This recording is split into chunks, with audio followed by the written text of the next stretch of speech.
అందరికీ నమస్కారం. అస్సలాము అలైకుం రహమతుల్లాహి బర్కాతు. మిత్రులారా,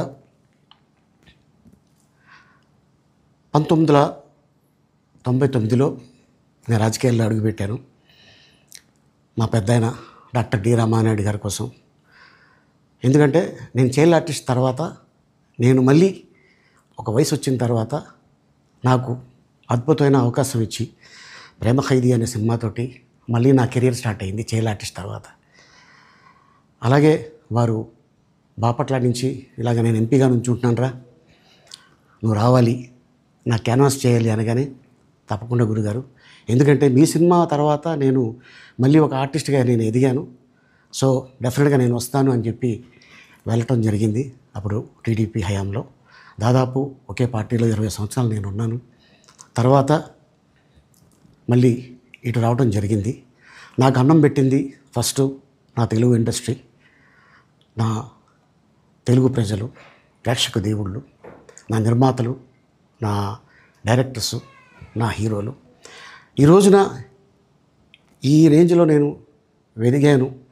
45 సంవత్సరాలు ఇండస్ట్రీలో ఉన్నాను. దాదాపు 1200 సినిమాలు పైచిలుకు యాక్ట్ చేయడం జరిగింది. 6 భాషల్లో యాక్ట్ చేయడం జరిగింది. ఓకే, నేను దయాగుణం ఉంది, భగవంతుడు ఇచ్చాడు కాబట్టి నాకు రాజకీయం తోడైతే కొద్దిగా 10 మందికి నేను సహాయపడగలను అనే ఉద్దేశంతో రాజకీయాల్లోకి వచ్చాను తప్ప రాజకీయాలు చేయాలని రాజకీయాల్లోకి రాలేదు. ఇండస్ట్రీ నాకు ఇంత మంచి లైఫ్ ఇచ్చింది, నేనేం చేస్తే బాగుంటుంది అని నలుగురిని చూసి నేను ఒక ట్రస్ట్ పెట్టుకున్నాను మా నాన్నగారి పేరున. దాదాపు 16 సంవత్సరాలు అవుతుంది నేను ట్రస్ట్ పెట్టుకొని. ఏ రోజు కూడా, ఈవెన్ దో కోవిడ్లో కూడా ప్రతి నెల వాళ్ళకి 1000 రూపాయలు నేను సాయం చేసేవాడిని. కోవిడ్లో కూడా ఆపకుండా అలా కంటిన్యూగా సాయం చేస్తూనే ఉన్నాను.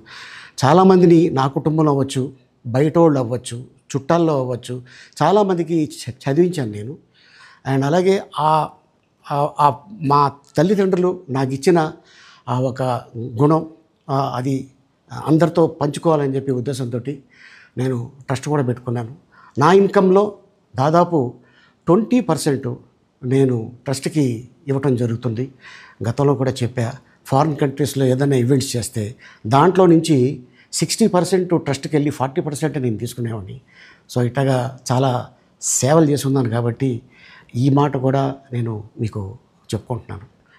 అండ్ అలాగే నేను వ్యక్తిగతంగా ఎవరి మీద ఏ పార్టీలో ఉన్నా కూడా నేను నా పార్టీ గురించి నేను పొగుడుతాను, అక్కడ ఉన్న వ్యక్తి ఎమ్మెల్యే క్యాండిడేట్ గురించి నేను పొగుడుతాను, నా నాయకుడిని నేను పొగుడుతాను తప్ప ఎప్పుడు ఎవరిని కూడా ఒక మాట అంటాం కానీ వాళ్ళ లైఫ్ గురించి కానీ వాళ్ళ పర్సనల్ లైఫ్ గురించి కానీ ఎప్పుడు కూడా ఏ వేదిక మీద కూడా మీరు వెతికినా కూడా దొరకదు. అండ్ అలాగే సో నేను ఈ రోజున మీ ముందుకి రావడానికి కారణం ఏంటంటే, నేను ఏ పార్టీ మనిషిని కాదు, ఏ పార్టీ సపోర్టర్ని కాదు, ఐఎమ్ జస్ట్ కామన్ మ్యాన్గానే ఉండి ఇక నా సినిమాలు, నా షూటింగ్లు నేను చేసుకుందాం అని చెప్పేసి అనుకుంటున్నాను. That's it. ఈ మాట చెప్పడానికే నేను మీ ముందుకు వచ్చాను. సో నేను ప్రతి 5 సంవత్సరాలకు ఒకసారి ఎలక్షన్లో మీరు వెళ్ళి ఎలా ఓటేస్తారో నేను కూడా ఒక కామన్ మ్యాన్గా వెళ్ళి ఓటేసి వస్తాను.